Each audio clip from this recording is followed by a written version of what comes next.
छोटी बहू। क्यों भाभी, आप लोगों को हमारे मामले में इतनी दिलचस्पी क्यों है?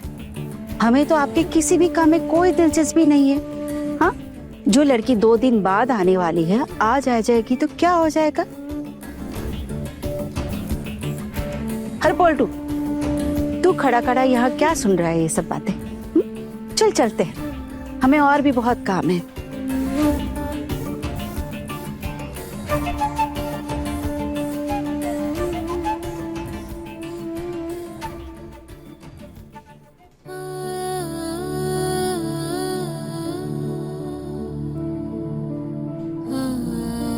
दीदी, आपको दुख हो रहा है? नहीं, दुख कैसा आना, मैं ठीक हूँ। अच्छा, नहीं हो रहा दुख? देखकर तो ऐसा नहीं लग रहा। चेहरा देखा है अपना, कैसे सूख गया है। अब थोड़ा दुख तो होगा ही। मछली भाभी, आपको तो आजादी मिली है ना? अब आजादी मिलने से किसे दुख होता है? ए मजली, अब तुझे मन लगाकर काम करना है। जिंदगी ऐसी खत्म नहीं हो जाती। अब नए सिरे से अपनी जिंदगी की शुरुआत कर। अपने बच्ची का अच्छे से ख्याल रखना है तुझे। और तेरे जो भी सपने पूरे नहीं हुए हैं ना, अब उन्हें पूरा कर, अच्छे से जी। और ये बात कभी मत भूलना, एक औरत मर्द के बराबरी का काम कर सकती है। जिंदगी का एक हिस्सा बेकार हुआ तो क्या पूरी जिंदगी बर्बाद हो जाती है? नहीं, चल घर चलना है।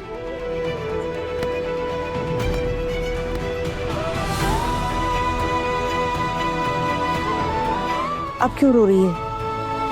मत रो। तू अगर ऐसे ही रोएगी ना तो हमें लगेगा कि तू इस जीत से खुश नहीं है। खुश हूँ मामी माँ, बहुत खुश हूँ मैं। लेकिन आप ही बताइए मामी माँ, इतने सालों का रिश्ता था मेरा, इतने सालों का घर था, पुरानी पहचान थी, क्या वो सब छोड़ते वक्त एक भी आंसू नहीं गिरेगा क्या आंखों से? ऐसा तो नहीं हो सकता। लेकिन इसका मतलब ये नहीं कि मैं इस बात को ऐसे पकड़ कर बैठी रहूंगी। नहीं, मुझे तो आगे बढ़ना है। चलिए मामी माँ, घर चलते हैं एक नई पारो और नई पहचान के साथ।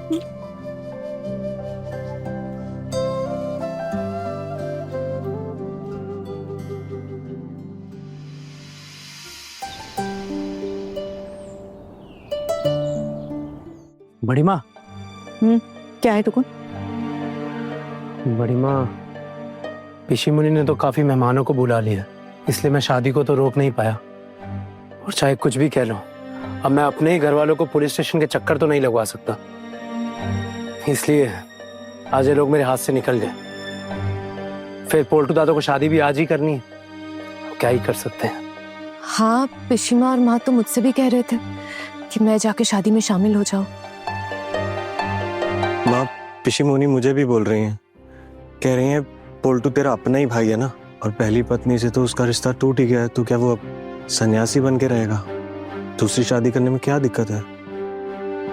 और वैसे भी मजली बहू तो उनके साथ रहना नहीं चाहती है। बस यही सब समझा बुझाकर हमें शादी में बुला रही हैं।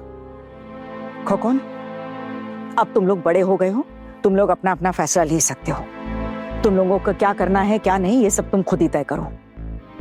और फिर ये सारी बातें मुझसे कहने का कोई फायदा नहीं, क्योंकि इसमें मैं कुछ नहीं कर सकती। सुनिए, आप जाएंगे क्या? मेरे जाने की कोई इच्छा नहीं है। पारो मेरी बहन से कम है क्या? मैं कैसे जा सकता हूँ?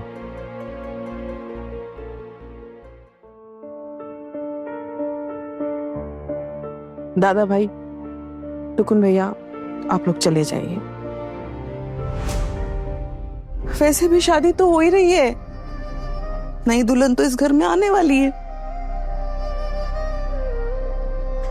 अब इसमें उस बेचारी का क्या दोष है? अगर आप लोग नहीं गए बारात में तो उसके घर वालों की बेइज्जती होगी, आस पड़ोस के लोग ताने मारेंगे। जो हो रहा है उसे तो बदला नहीं जा सकता ना, कुछ रुकने वाला भी नहीं है और कोई लौट कर भी आने वाला नहीं है। लेकिन मैं चाहती भी नहीं हूँ कोई लौट कर आए, मैं ऐसा कुछ नहीं चाहती हूँ। इसलिए ना टुकुन भैया, दादा भाई, मुझे लगता है आप दोनों को जाना चाहिए। मजली भाभी, आपको काम पर नहीं जाना क्या? कब से कह रही हो आपको निकलने के लिए? तुम सब लोग तो नहीं जा रहे हो काम पे, तो मुझे क्यों भेज रहे हो आज? अरे आप नहीं निकली ना, इसीलिए हम भी नहीं निकले। आप ही के लिए इंतजार कर रहे हैं हम लोग। देख पारो, सुन मेरी बात, जो भी कह ले, लेकिन हूं तो मैं इस घर की बड़ी बहू ही ना, इसलिए मुझे तो रुकना ही पड़ेगा। पिशी मुनि जानती थी ये बात कि आज हम में से कोई भी बहू रसोई में जाके कुछ नहीं बनाने वाली, इसलिए उन्होंने रसोई यहाँ रख लिया है। लेकिन घर में रिश्तेदार आ रहे हैं, मेहमान आ रहे हैं, उनके चाय नाश्ते का प्रबंध तो मुझे ही देखना पड़ेगा, समझ रही है ना? तो और इसीलिए आना मेरे साथ रुक रही है, वो मेरी मदद करवाएगी। तू और मीता काम पे जाओगे, और मैंने मिली को भी बोल दिया है ना, मिली वो तेरे साथ जाएगी। और तू ना जा, काम पे जा। और मना क्यों कर रही है काम पे जाने के लिए? जी, मैं जानबूझकर आज नहीं जाऊंगी। क्यों रे? इधर आ, क्यों नहीं जाएगी तू? हाँ, यहाँ कौन सा अच्छा लग रहा है तुझे?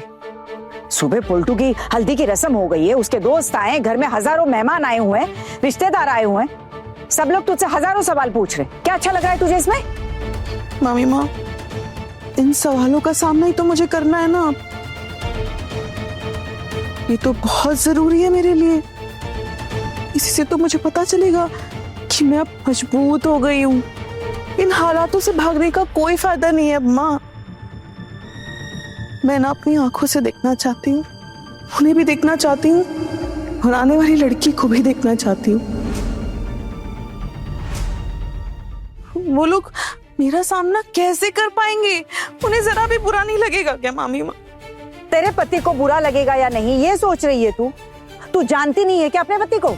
मामी माँ माफ कीजिए, अब वो मेरे पति नहीं है। पारो, बुरा मत मान। देख, मेरा मतलब वो नहीं था, गलती से मुंह से निकल गया।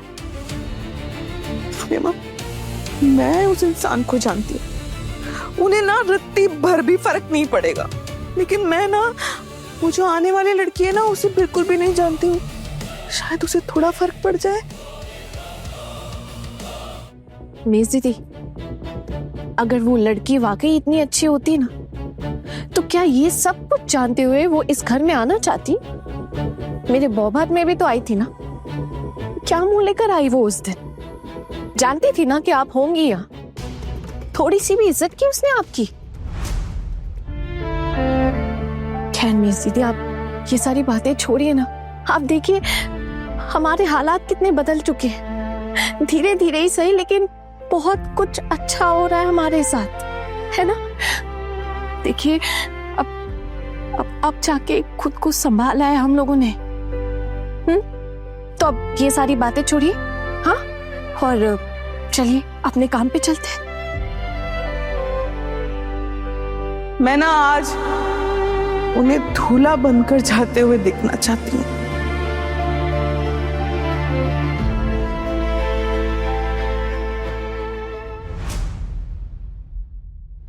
बड़े घर की छोटी बहू, शाम 9:30 बजे दंगल टीवी पर।